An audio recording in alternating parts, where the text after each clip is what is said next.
ایک سال پہلے کی بات ہے، جب میں آفس سے گھر واپس آیا میری دنیا اجڑ چکی تھی۔ جب میں واپس لوٹا تو میرا سب کچھ تباہ ہو چکا تھا۔ میری پیاری بیوی، میری محبت اینا سیڑھیوں سے گر کر مجھے ہمیشہ ہمیشہ کے لیے چھوڑ کے جا چکی تھی۔ اس کے سر پر شدید چوٹ آئی تھی، ہاسپٹل لے کر جانے کی بھی ضرورت نہ پڑی، اس نے وہیں دم توڑ دیا۔ میں گھنٹوں اس کا سر اپنی گود میں لیے روتا رہا۔ ہماری محبت کی شادی تھی اور شادی کو صرف 1 سال ہوا تھا۔ مجھے کیا پتا تھا وہ مجھے اتنی جلدی چھوڑ کر اپنی آخری سفر پر روانہ ہو جائے گی۔ یہ سانحہ میرے لیے موت سے کم نہیں تھا۔ اس کے علاوہ میرا اس دنیا میں کوئی نہیں تھا۔ جن لوگوں کو اینا کی موت کی اطلاع ملی تعزیت کے لیے چلے آئے۔ اینا کی تدفین بھی میرے جاننے والوں نے کی، ورنہ میں اس حالت میں کہاں تھا۔ بار بار اس کا مسکراتا چہرہ میری آنکھوں کے سامنے آ جاتا اور میں اسے دیوانہ وار پکارنے لگتا۔ اینا اور میں ایک دوسرے سے بے پناہ محبت کرتے تھے۔ ہماری محبت کی مثالیں دی جاتی تھی۔ جس وقت اسے قبر میں اتارا گیا مجھے ایسا لگ رہا تھا کہ جیسے میں بھی ساتھ میں ہی دفن ہو گیا ہوں۔ میری حالت بگڑنے لگی تھی، رو رو کر صحت خراب ہو گئی تھی۔ میرا ذہن کسی طور پر بھی یہ قبول نہیں کر رہا تھا کہ اینا مجھے چھوڑ کر جا چکی ہے۔ میں اسے ہر قیمت پر واپس لانا چاہتا تھا۔ اسے واپس پانے کا جنون میرے سر پر سوار ہو گیا تھا۔ اب میں ہر لمحہ یہی سوچتا رہتا کہ میں اسے کیسے حاصل کروں۔ چنانچہ اینا کی محبت میں اندھا ہو کر میں ایک عامل کے پاس جا پہنچا جو کالے جادو کا ماہر تھا۔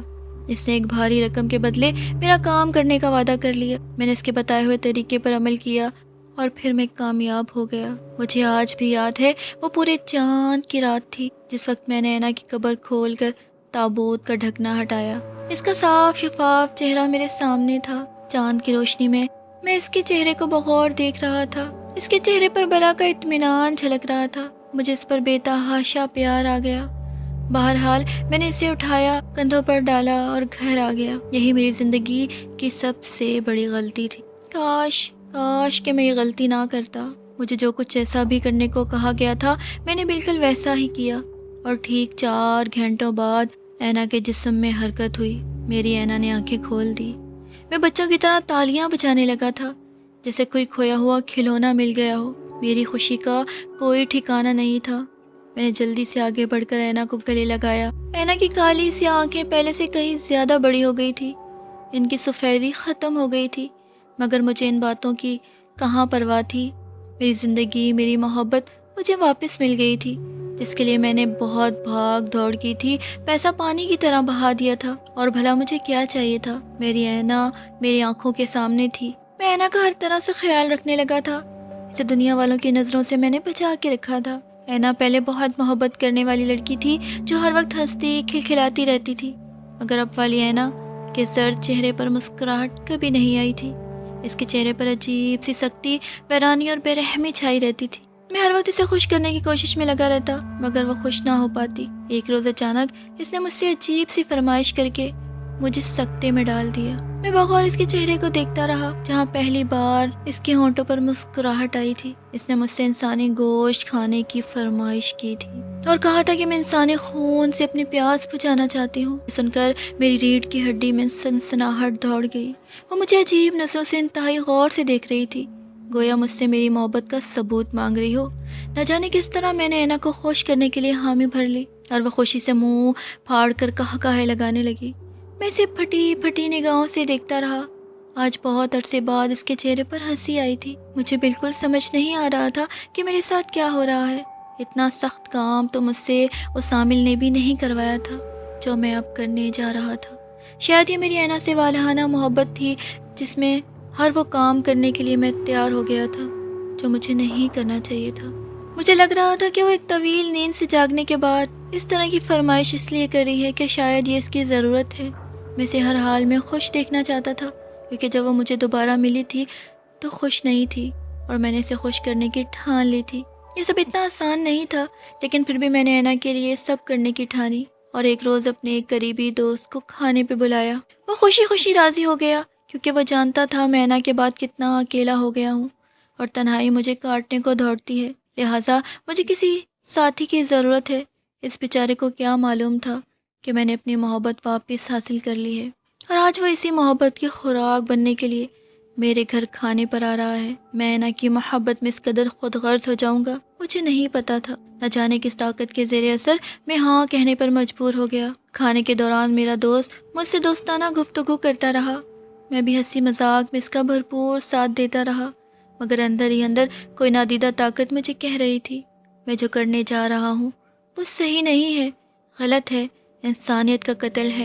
یہ تمام آوازیں اس وقت دب کے رہ جاتی جب کمرے کے اندر کھڑی اینا کو دیکھتا، جو دروازے کی آڑ سے مجھے رحم طلب نظروں سے دیکھ رہی تھی۔ گویا یہ خوراک اس کے لیے اتنی ہی ضرورت تھی جتنی انسان کے لیے سانس۔ اسے اپنی جانب یوں گھورتا دیکھ کر میرے ضمیر اور میری دوستی پر محبت غالب آ گئی تھی۔ آخر میں نے اسے بڑی محنت سے حاصل کیا تھا، اگر میں اس کے لیے اتنا بھی نہ کر سکتا تو پھر کیسی محبت تھی میری۔ بہرحال میرا دوست کھانا کھاتے ہی بے ہوش ہو چکا تھا، کیونکہ میں کھانے میں نشہ آور دوا ملا چکا تھا۔ اینا دروازے کے پیچھے کھڑی میرے اشارے کے منتظر تھی۔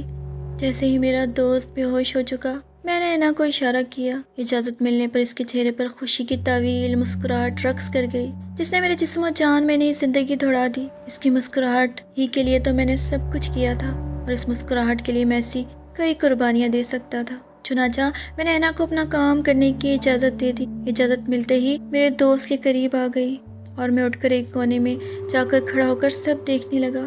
اینا نے اپنا منہ اس کی گردن سے لگایا اور اپنے دانت پوری قوت سے گاڑ دیے، پھر لبالب اس کا خون پینے لگی۔ میں پھٹی پھٹی نگاہوں سے سارا منظر دیکھ رہا تھا۔ اس نے اس قدر صفائی سے خون پیا کہ ایک قطرہ بھی نیچے نہیں گرنے دیا۔ اس وقت مجھے اینا نہیں کوئی بدروح لگ رہی تھی، جو بڑے مزے سے ارد گرد سے بے نیاز ایک انسان کا خون پینے میں مصروف تھی۔ میرا دوست نیند میں ہی نہ جانے کب زندگی کی بازی ہار چکا تھا۔ اب اینا اس کا گوشت نوچ نوچ کر کھانے لگی۔ اس نے لاش کے دونوں بازو علیحدہ کر لیے اور پھر بڑے مزے سے چبانے لگی۔ ادھر میں حیرت کی تصویر بنا کھڑا تھا۔ مضبوط اعصاب کا مالک ہونے کے باوجود میری ٹانگیں کانپ رہی تھی۔ میں تو اس بات پر بھی حیران تھا کہ وہ کچا گوشت کھائے، اور وہ بھی اتنی مقدار میں، کھا کیسے رہی ہے۔ مجھ سے اب اور دیکھا نہ گیا اور میں چپ چاپ اپنے کمرے میں چلا آیا۔ کتنی ہی دیر خود کو ملامت کرتا رہا اور روتا رہا، پھر مجھے کچھ ہوش نہ رہا۔ میری آنکھوں میں آنسو آ گئے۔ نہ جانے اینا کو کیا ہو گیا تھا۔ یہ وہ اینا نہیں تھی جسے میں جانتا تھا۔ میں اکثر اینا کو اس کا ماضی یاد کرواتا رہتا کہ ہم دونوں ایک دوسرے کے ساتھ کتنے خوش تھے، اور مجھے چپ چاپ اپنے سپاٹ چہرے کے ساتھ گھورتی رہتی، کوئی ایسے اپنے ماضی کی کوئی بات یاد نہیں ہو۔ بہرحال دن گزرتے گئے، طرح طرح کے خیالات دل و دماغ میں سر اٹھا رہے تھے۔ میں نے یہ سوچ کر خود کو پرسکون کر لیا کہ جو ہونا تھا وہ ہو گیا۔ اب آئندہ وہ کوئی ایسی گھٹیا فرمائش نہیں کرے گی، اور نہ ہی آئندہ میں کبھی اس کی یہ بات مانوں گا۔ کافی دن ایسے ہی گزر گئے۔ ایک رات میں سونے کے لیے لیٹا تو اینا نے مجھ سے فرمائش کی، اور اس کی فرمائش یہ تھی کہ اسے انسانی خون اور انسانی گوشت چاہیے۔ میں اپنا سر پکڑ کر بیٹھ گیا۔ مجھے اب یقین ہو گیا تھا کہ یہ میری اینا نہیں ہے، یہ کوئی شیطانی روح ہے۔ مجھے لگنے لگا تھا کہ سب ٹھیک ہو جائے گا، مگر یہ خام خیالی ہی ثابت ہوئی، کیونکہ اس نے پھر سے وہی فرمائش کر ڈالی۔ میں نہایت غصے میں آ گیا تھا۔ وہ مجھ سے کہہ رہی تھی اتنے دنوں سے میں نے انسانی گوشت نہیں کھایا، تمہیں احساس نہیں ہے، تم اپنی بھوک مٹا لیتے ہو لیکن میرا خیال نہیں رکھتے۔ میں جو پہلے ہی پریشان غصے میں بیٹھا تھا، ایک زوردار تھپڑ اس کے رخسار پر جڑ دیا۔ وہ لڑکھڑا کر دور جا گری، اس کی ناک سے خون بہنے لگا۔ میں نے نظر انداز کرتے ہوئے 2-4 اور لگا دیے۔ پتہ نہیں مجھے کیا ہو گیا تھا، میں تو اس سے اونچی آواز میں بات بھی نہیں کرتا تھا۔ اس کا ہونٹ پھٹ چکا تھا۔ پھر جیسے مجھے ہوش آ گیا، او خدایا یہ میں نے کیا کر دیا؟ میں خود سے ہی سوال کرنے لگا۔ میں اس کے قریب چلا گیا، اس کے آنسو پونچھنے لگا۔ اینا کے چہرے پہ ایک رنگ آ کے گزر گیا۔